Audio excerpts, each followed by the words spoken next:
I checked my watch as I walked up to the door. 10 minutes late. I had been babysitting for them for 6 months, so I was sure they wouldn't mind. Mr. Lopez answered the door. "Hey, I'm sorry I'm late. I started to say, but stopped when I saw him.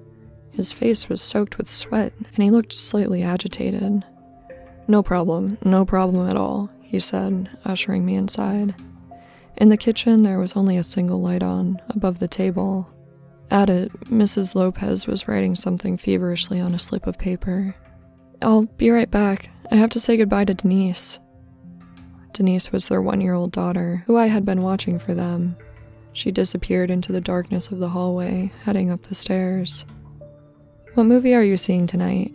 I asked, setting my bag down on the table. The pad of paper had holes punctured through it, as if Mrs. Lopez had been pressing the pen down hard. I don't know. I guess we'll decide when we get there."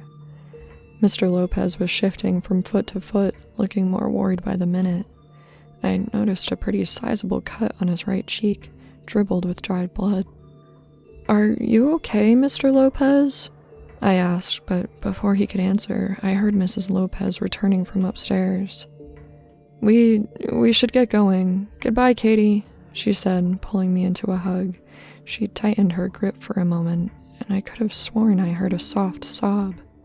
"Thank you for everything," she said with great difficulty. She began to say something else, but her husband grabbed her and dragged her out the door. Before he closed it, he gave me a mournful, almost apologetic look. Then he closed the door, and I was alone in the dark house. I thought about going out and talking to them more, or maybe even just leaving, but in the end, I decided to stay. Not turning on the lights as to not startle Denise, I climbed the stairs in the dark and headed to her room. I approached the crib and was about to lift her up when I saw a note laying on top of the blankets. I read it by the streetlights that glared feebly through the window. "Katie, I'm so sorry. He broke in while we were getting ready. He said he was going to kill us, do horrible things to Denise. He asked if anyone knew about us, and we told him about you. It's an exchange. I'm so sorry. I hope God will forgive me one day." Looking out the window, I saw them pulling out of the driveway. They were crying. Perched in Mrs. Lopez's lap was Denise. Behind me, in the darkness, the door creaked open. You know what sucks? Being the best in the world at something, and it being utterly unmarketable. I'm an incredible mime. I can fake climbing a rope like you wouldn't believe, but mimes don't rake in the cash like they used to. And busking is hard. On a good day, I might take in $30. No matter how many walls I'd walk or jump ropes I'd skip, my act just wasn't making any money. I was gonna lose my apartment. I'm crediting my desperation for me not noticing how creepy this man was. I guess when your diet mostly consists of 99-cent tacos, you don't even think twice if you get offered magic gloves. But he said they'd make me put on my most memorable show ever, so I took them. The next day, I sat down my money bucket, slipped on the gloves, and hit the play button on my stereo to get to work. I started with the rope climb. Then, something amazing happened. As I closed my hands around the invisible rope, my fingers latched onto something solid. I could feel the rope in my hands. I gave it a strong pull. My feet came off the ground and I hung there, dangling from a rope that wasn't there. It was incredible, and I was rewarded by the sound of clapping and applause. A small crowd had gathered, staring in wonder as I hung midair. So I continued my show. I sat on chairs that weren't there, leaned impossibly against walls. I even rode an invisible bike through an ever-increasing crowd to uproarious cheers, and my money bucket was filled with cash. Then I tried the classic, the invisible box. I crouched and stretched out my hands, feeling the walls around me. I faked hysterics as I pounded on the walls. The crowd loved it. I gave a flourish of my hands to the crowd and got up from my crouch, and my head slammed into the ceiling. I stifled a yell. The crowd laughed. I put my hands out and pushed on the invisible walls, but they wouldn't budge. I began to pound and kick and slam myself against the walls of my invisible prison, but nothing worked. I tried to take the gloves off, but it was like they were fused to my skin. I gave up the mime shtick and yelled for help, but my mouth produced no sound. Then the walls began moving inward. I tried to brace myself against them as the box grew smaller and smaller. The crowd cheered loudly as I pushed with all my might, trying to stop the wall's terrible advance until I could feel it on every side, squeezing in on me like a vice. And as my breath left me, and my bones cracked, and as the jubilant laughter of the crowd turned into terrified screaming, I couldn't help but think that this was definitely my most memorable show ever.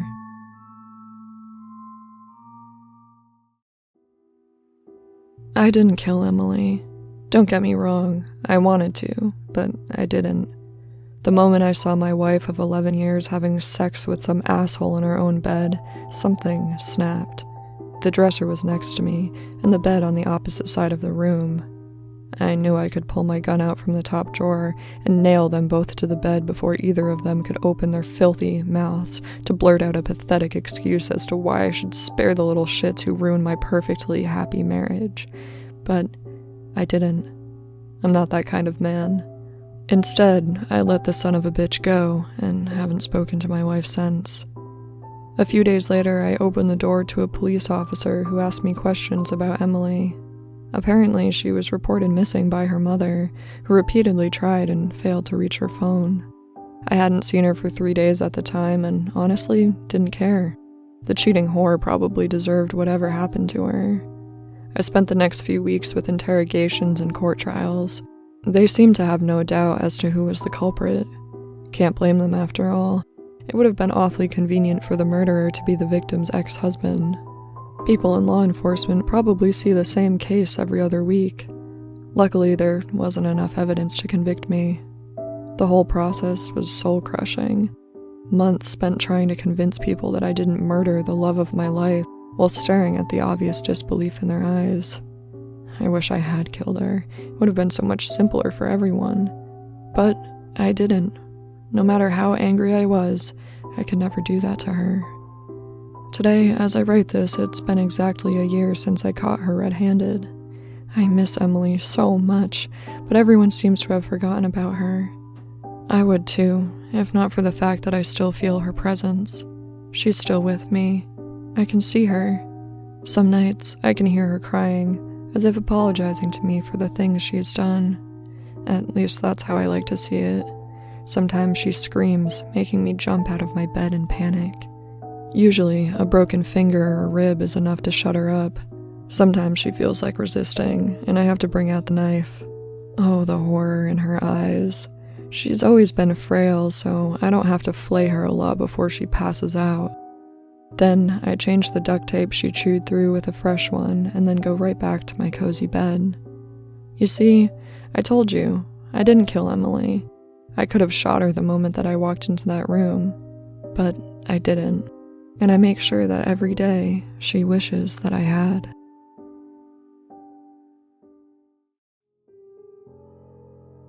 It was 1 a.m., and Guy Halverson sat in his dark living room. He hadn't moved for over an hour. The accident earlier that evening kept playing over and over in his mind. The light turned red, but he was in a hurry and accelerated. An orange blur came from his right, and in a split second there was a violent jolt. Then the bicyclist rolled across his hood and fell out of sight on the pavement.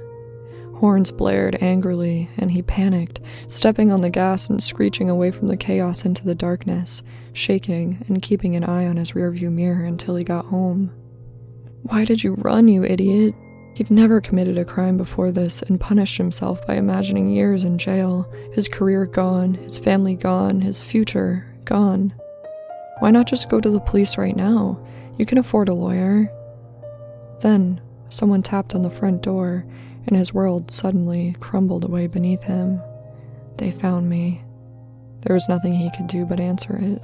Running would only make matters worse. His body trembling, he got up, went to the door, and opened it. A police officer stood under the porch light. "Mr. Halverson?" asked the grim officer. He let out a defeated sigh.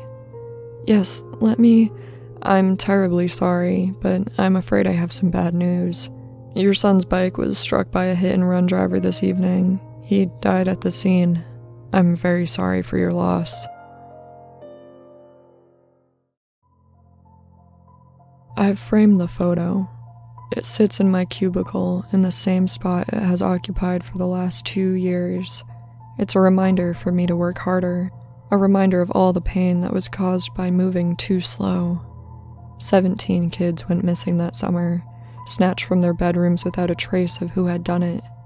This case cut deeper than any I had worked on before. Every day another parent would come to ask me, "Why haven't you found my baby yet?" And I would have to say, "I'm trying, I promise." After the 16th disappearance, we got a photo in the mail. There was writing on the back, 2 words: "Clock's ticking." If you didn't know better, you might think the picture was kind of beautiful. It's an old gravel road that winds delicately up a hill. The picture is taken from the middle of the street, the lens aiming up at the path. One side of the road is lined by a patch of bright autumn leaves that look like they've recently fallen. The leaves are matted down slightly as if by heavy rain. In the center of the road there's a small basket. The camera's angled so you can't see inside of it. On either side of the road are gigantic pine trees that cast crisscrossing, haunting shadows. Our department was able to find this location, but no evidence. No basket in the street, nothing in the woods. They dismissed it as a false lead, but something about that photo got to me. I kept it on my desk for the next year, trying to figure out what it meant. All I wanted to do was tell those parents what happened to their kids. There was just something off about that picture. Something that felt really unnatural about it. I thought about it all the time. The basket, the leaves, the pine trees. Then one day it clicked. Fallen leaves and pine trees. Pine trees don't have leaves, they have needles. Needles don't turn those colors, and they don't fall off in the fall. The pile of leaves wasn't natural. After a year of staring at the picture, a year of telling parents that I couldn't find their kids, I finally figured it out. I dug a hole where the leaves were in the photo. There was a basket buried underneath the dirt. It held a child's skull. Dental records matched it to Michael Blasters, one of the children who had gone missing. I ordered an excavation of the area. The other kids were all buried nearby. Only one complete skeleton was found. It was a child that disappeared only a few days before we got the photo. Unlike the rest, her body was in a coffin. There was a note pinned to the front of her dress, the same handwriting as the photo. 48 hours of air. You could have saved her.